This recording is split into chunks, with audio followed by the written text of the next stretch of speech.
So this week I have a cool little 3D trick I actually saw on a movie trailer. Now, it's no surprise that I get ideas from movie trailers and movie posters and such, but interestingly, this trailer I got the idea from the studio logo. You know when you watch the movies and they'll show a quick little blurb of the studio logo, it pops up on screen.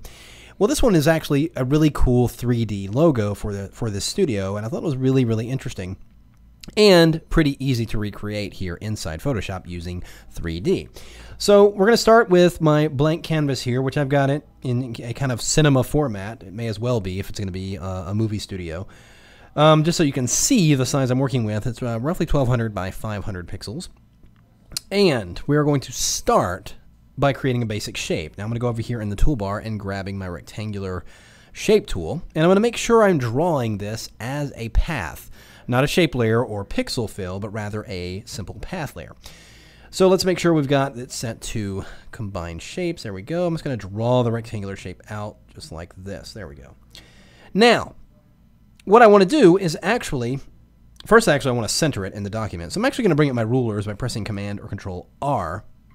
And I'm just going to drag out a vertical guide until it snaps in the center here, which is the 6-inch mark there. And let's just make sure we've got our shape centered here, and I'll just put it in free transform and just eyeball center it right there. And let's do a horizontal center there. There we go. Now, the shape is in there. I'm actually going to make it a little bit shorter. I'm going to put it in free transform and just scale it, squash it down just a hair. Right about there. Now, the reason the guide is here is because I'm going to use the pen tool and add a control point here in the top and bottom here in that center mark right there. Now, go back into that toolbar and grab the Direct Select tool, which allows you to select specific control points on your shape rather than selecting the entire shape as a whole. So I'm just going to draw a path over the area of those two new control points there. And only those two will be selected. You'll notice, if we zoom in here a little bit, the guides have little hollowed out holes there. That shows you that they are unselected. So now I'm going to press Command or Control T and put it in free transform. Now we are only transforming the two selected control points, even though it looks like it's got the free transform box over the entire shape. But I'm going to hold down the Option key on Mac, Alt on Windows, which will scale it from that center target, and then just grab this top control handle and push up. Now you'll notice it is pushing out those two selected shapes, thus giving me this kind of oval effect on that rectangle. So do about that and then press enter, and that commits the change. Now I'm going to scale this back down a little bit. Actually, no, I don't want to select the entire object now, because now that I've altered its shape, I don't want it to be that tall, so I'm actually going to scale the overall shape down just a little bit and bring it in right about like that. There we go. So now I've got my base shape set up, building it basically from a simple rectangle. I'm going to go ahead and press Command colon or semicolon, and we'll go ahead and hide that guide. I don't need it anymore for the moment, so we'll go ahead and set that.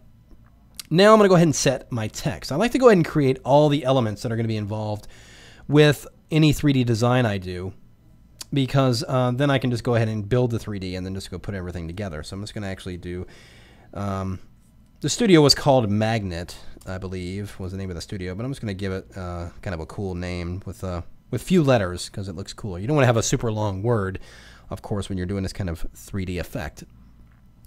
Now, of course, the font I'm using is something very specialized, actually one of those fun fonts I got off of dafont.com. It's D-A-F-O-N-T, and it's just called TR, and it's got this kind of cool futuristic look to it.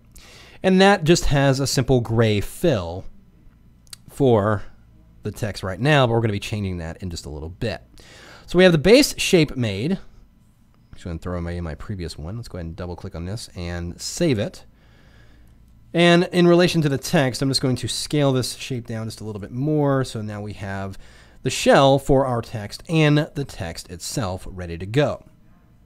Now, go ahead and turn off the text layer and keep that path layer selected. I am going to go ahead and bring in the texture that I'm going to use for the front face of this 3D shape, which is this rust texture I have here. Looks pretty good. That I'm going to go ahead and take and drag and drop over to my working file. And if you just hold the Shift key as you drag and drop it, we'll go ahead and drop it in the center there just like that.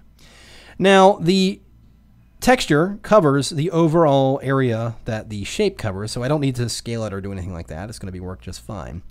So with that path selected, and we have the layer containing the rust texture selected, we'll go into the 3D menu and go down here and choose 3D extrusion from selected path. Now it's going to go ahead and extrude that object and apply that texture to the front face, as you can see right there. There we have it.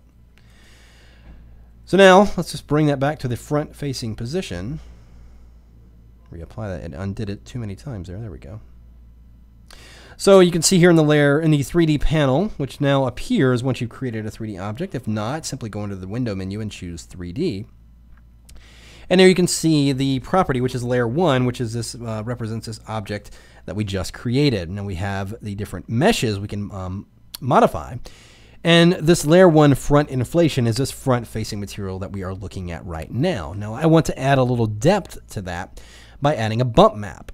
So I'm just going to go to this bump setting here in the Properties panel, and then go into the little menu and choose this existing texture, which is layer 1, which is this very rust texture that we've already applied. So it's going to show me textures I've already applied to this 3D object and give me the chance to use them elsewhere, which I'm going to go ahead and use as a bump map here. And you can see the texture increased a little bit. If I increase the setting on that, you can see it gets even more harsh. But I don't want it to be that much. I don't even want it to be the default setting, which was 10%. I'm actually going to drop it down to more like 5%. There we go. So that just adds a little bit more depth to that texture. I'm going to reselect layer 1 and then jump back up here in the Properties panel and go to this third tab in the top, which is the bevel section, or the cap section. This is where you can add a bevel to that shape, which I'm going to do. I'm just going to add about a 5% bevel on there. Just gives it a little bit of an edge to it, and that will work pretty well. All right, so that shape is done. So now let's go and add the text element that we had. So I'm going to bring this forward again. And again, like the object, I'm going to go to 3D, and this time choose New 3D Extrusion from selected layer instead of path. So again, like the shape, it goes ahead and puts an extrusion on that text and puts it in a 3D space. But before I do anything else to it, I'm actually going to go ahead and merge it with my existing shape. So you'll notice here in the Layers panel, it's sitting above that oval shape. So I'm just going to go ahead and press Command E, which normally would just merge two regular layers together just by when you press Command E. But when it registers that both layers are in fact 3D layers, it merges them together, but still keeps the 3D elements separate, that you can edit them. So notice here in the 3D panel now, we've got two objects in this 3D layer. The layer 1, which is the background oval shape, and then the grit texture, which is the text itself. So with that highlighted, and I'm just going to go over here and use the widget. Notice if you've got this little widget here, you hover over your mouse over each item. When it goes yellow, that lets you know you can edit that particular feature. And in fact, I'm going to grab this triangle here and just click and drag down, and that brings it forward. Now, because these objects are merged together, you can see that it is casting a shadow on that object, creating that 3D environment. There we go. I can even probably scale that text up a little bit. Nudge it up a little bit more there. There we go. So now if I just move my camera view around, you can see what we've got here. We've got this thick object, and it's got the text applied to it. It looks pretty good. Now, I'm not going to worry about putting a texture on this side face because we're actually going to be looking at it straight ahead, just like this. This is how it was in the actual trailer, so that looks pretty good. Now, let's apply a texture to the front and side face of the text itself. So I'm going to select the front inflation, and the texture we're going to use is actually this one right here. So I've got this texture. It's kind of a cool metal texture. It's actually going to work really well for this. We're actually going to use this in a couple of different ways. But this first thing we're actually going to do is, let's do a Command A and select all, copy to the clipboard.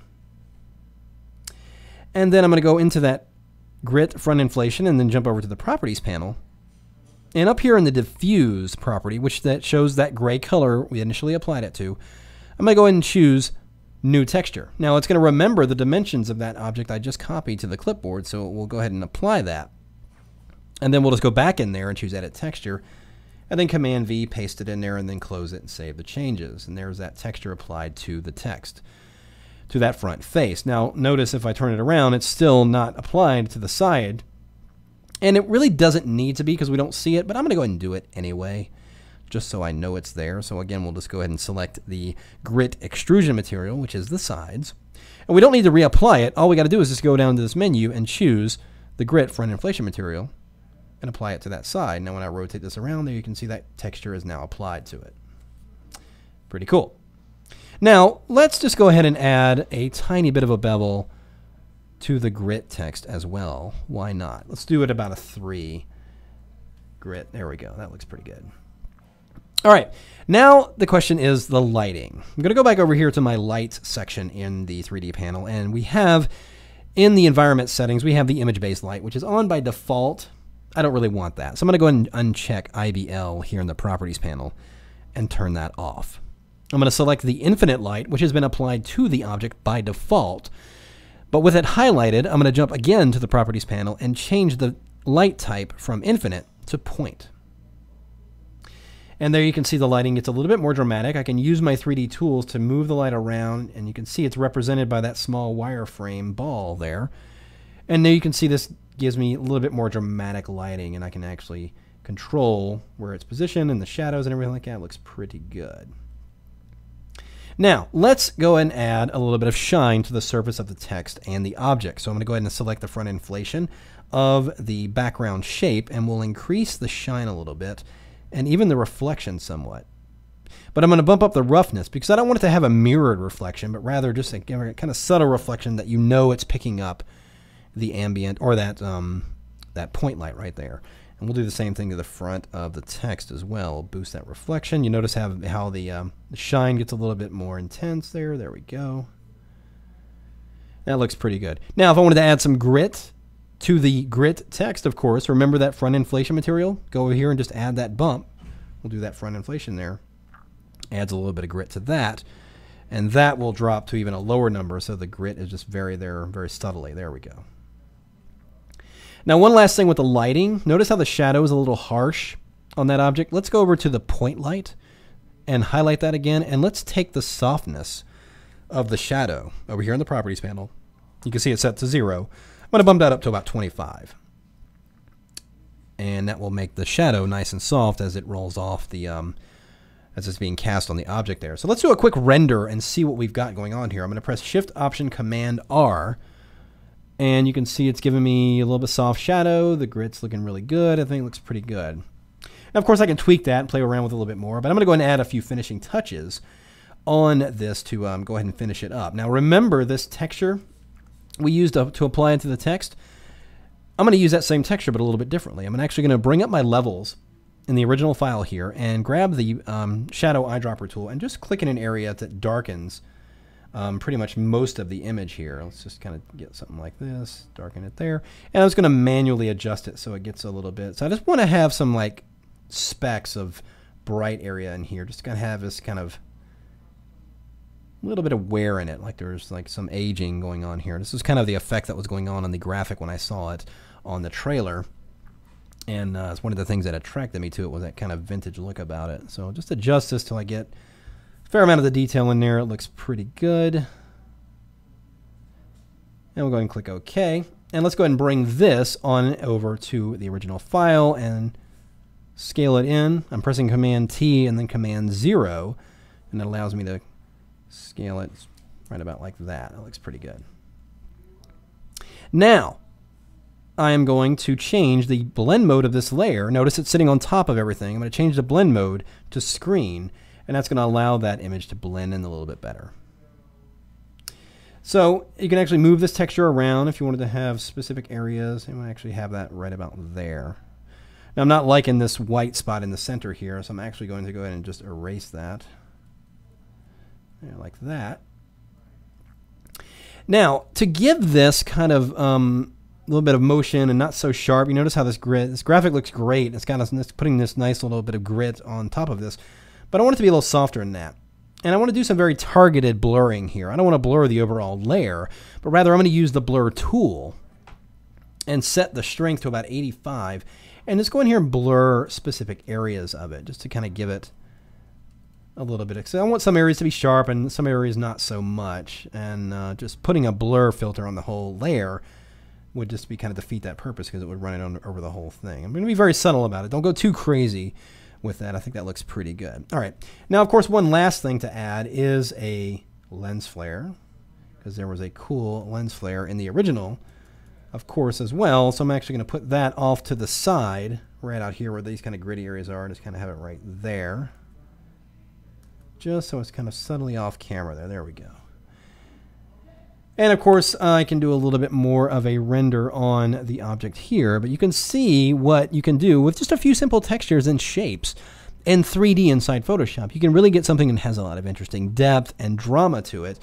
And notice how the lighting really plays a factor in it as well. How that one infinite light really didn't seem to do much, but changing it to a point light, rather, really gave it something different and dramatic, and really can have a lot more fun with it. Now, one last thing you can do on that layer that has the grit, it was just black and white before, but even though it's on screen mode, if you put a little bit of a coloring on it, just do a hue saturation and put a little bit of yellowing or whatever kind of aging you want to do to it, just to have that kind of, like it's picking up the light or something. There we go. I'm going to get more of a yellow in there or something like that.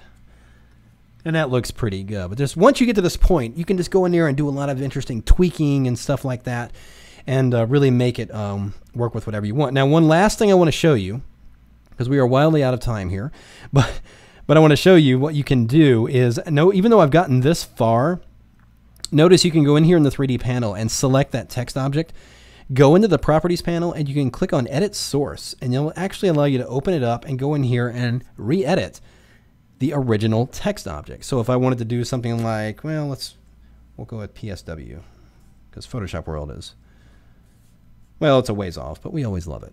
So if I just simply change the text, close the document, save the changes, all those elements are going to update.